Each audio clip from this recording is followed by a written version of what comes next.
हमारे देश में मीडिया को अक्सर बिका हुआ या गोदी मीडिया कहकर खारिज कर दिया जाता है।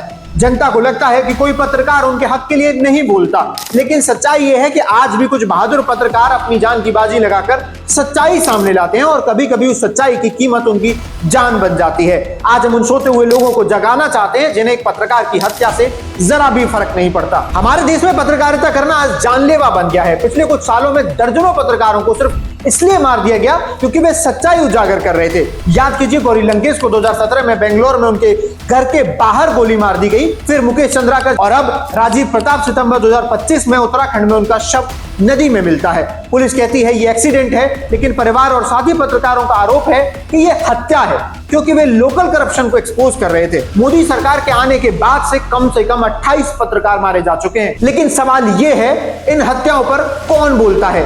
कैंडल मार्च क्यों नहीं निकलते?